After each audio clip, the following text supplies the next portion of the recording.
Bonjour Paul Lionel. Bonjour Rachid. On va rappeler aux téléspectateurs que vous êtes là chaque mercredi parce que vous nous proposez votre regard sur l'actualité diplomatique au Maghreb. Et aujourd'hui, on va parler de la visite d'État au Maroc du Premier ministre français, Sébastien Lecornu. Il arrive aujourd'hui en toute fin de journée.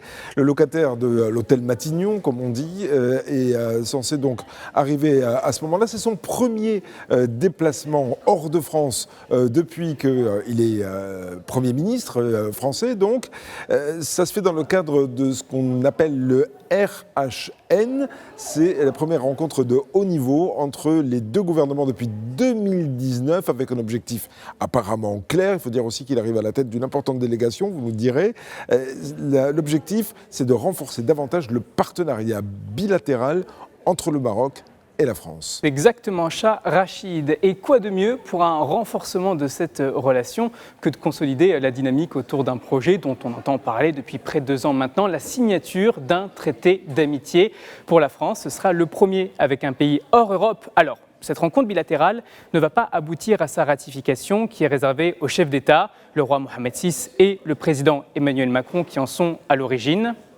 Là, le but de cette visite est de penser tous les dossiers stratégiques entre les deux pays pour bâtir justement ce traité qui doit mener à un approfondissement tangible du partenariat franco-marocain, modernisé d'égal à égal. Ce traité va être signé lors de la prochaine visite du roi à Paris, dont la date n'a pas encore été confirmée, ce qui permet au comité dit des sages de continuer l'élaboration de ce texte. Il réunit 5 Français et 6 Marocains, des intellectuels, des personnalités influentes venues des deux rives. Du côté de l'exécutif, aujourd'hui, dans cette visite, c'est les 12 ministres qui accompagnent Sébastien Lecornu vont eux échanger avec leur homologue au sujet de la mise en œuvre de ce document en s'accordant sur sa base qui comprend le renforcement de l'économie bilatérale, de la sécurité ou encore de la coopération culturelle, Rachid. Alors, ils ne vont pas parler que de ça, hein, bien entendu, parce que dans le cadre de différentes réunions qui vont avoir lieu, donc entre le chef du gouvernement français, les différents ministres et aussi les membres du gouvernement ici marocain, plusieurs dossiers vont être évidemment abordés. La coopération autour du gaming, et oui, il y aura aussi la sécurité autour du prochain mondial qui aura lieu ici, notamment au Maroc. Le Maroc est co-organisateur avec l'Espagne et le Portugal, donc en 2030. Ils vont parler aussi de cinéma, mais probablement de réalisation cinématographique ou en tout cas de l'économie autour du cinéma. Mais là, cette réunion prend place au moment où 3 grands dossiers principaux bien spécifiques sont en cours entre les deux pays. Une réunion, ce sera l'occasion de faire le point, Rachid. Alors, le premier dossier, c'est l'énergie. Vous savez que le Maroc produit des énergies renouvelables pour alimenter son marché national, mais aussi pour les exporter. Avec la France, il y a un projet en ce sens, celui de transporter depuis le Maroc vers l'Hexagone de l'électricité verte, photovoltaïque et éolienne. À ce jour, il y a 3 possibilités qui ont été étudiées à travers 3 sources de production, Boujdour, Tantan et Tenrara.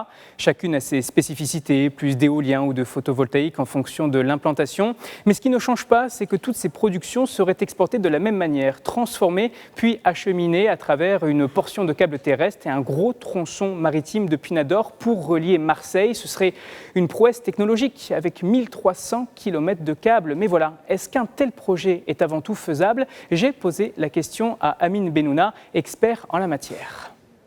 C'est un record dans la mesure où les connexions que nous avons avec l'Espagne actuellement sont à 700 MW chacune. C'est quand même 3 fois plus puissant et en termes de distance, beaucoup plus loin que ce qui existe. Or, bien sûr, c'est un peu moins prétentieux que le projet des gens de X-Links qui voulaient amener ça vers l'Angleterre et puis qui maintenant veulent amener de l'électricité vers l'Allemagne. Mais de toute façon, des longueurs de 3000 km sous-marins, cela existe déjà par ailleurs. Ça reste toujours des cas tellement uniques qu'on peut dire que ce sont des prouesses.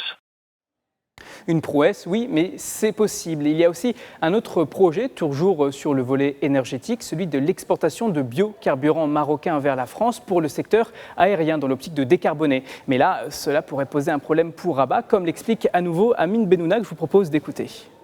La plupart des biocarburants, je ne dirais pas tous, il y a des approches aujourd'hui Power to X qui évitent l'utilisation de terrains agricoles, mais toutes les technologies autres que je connais qui produisent des biocarburants utilisent et exploitent des terres qui sont exploitables du point de vue agricole.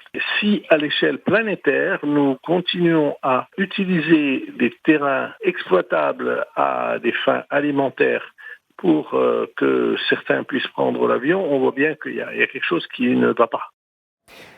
Concrètement, si la production à partir de biomasse est actuellement limitée au Maroc, l'Union européenne, dont fait partie la France, demande à terme que cela soit à partir de cette base que soit extrait le biocarburant. Donc à l'avenir, une parcelle de terre qui a un potentiel agricole pourrait être conditionnée, puis exploitée en ce sens. Et dans cette configuration, c'est vrai que la production alimentaire en serait impactée, Rachid. Mais pour ce qui concerne le biocarburant, on verra. Mais en tout cas, le projet de câble sous-marin est déjà, disons, un peu plus avancé entre les deux rives. La ministre marocaine de l'énergie, d'ailleurs, et son homologue français sont censés même lancer un appel à projet dès demain, normalement.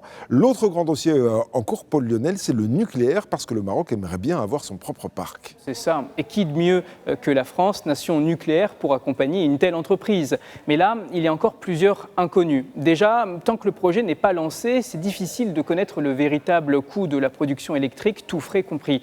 L'autre, avoir une véritable industrie nucléaire, Rachid, nécessite des infrastructures adaptées, au même titre qu'un personnel compétent en la matière. Et le dernier point, qui n'est pas des moindres, c'est que le Maroc mène en ce moment un projet éminemment stratégique, celui de dessalement de l'eau de mer, dans lequel la France est par ailleurs engagée.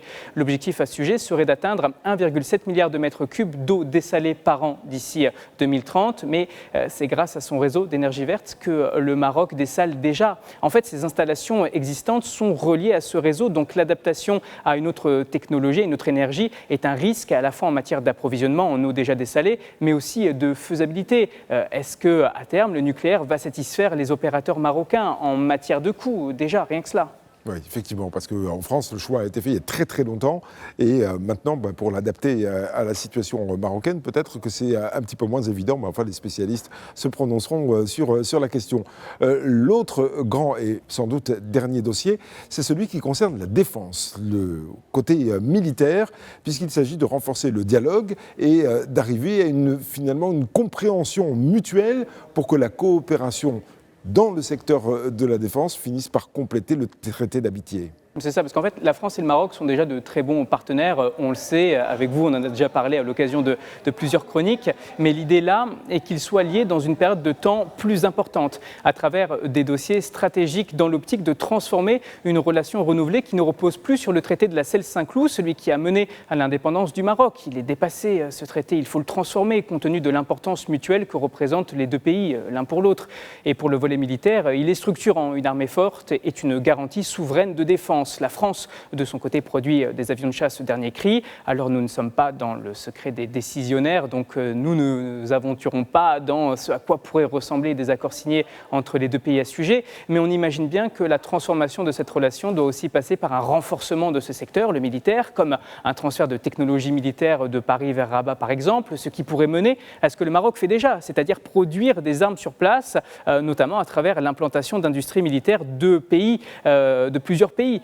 En tout cas, ce qui est sûr, c'est que la relation diplomatique entre les deux nations est au beau fixe depuis la reconnaissance par la France de la marocanité du Sahara. Il reste maintenant à transformer l'essai avec ce traité d'amitié et avec tout ce qu'il implique dans le renforcement de cette relation bilatérale, Rachid. Effectivement, et on verra bien, et bien sûr, on reviendra largement sur cette visite de Sébastien Lecornu ici au Maroc. Il arrive donc en fin de journée aujourd'hui, et l'essentiel d'ailleurs de la visite va se dérouler demain.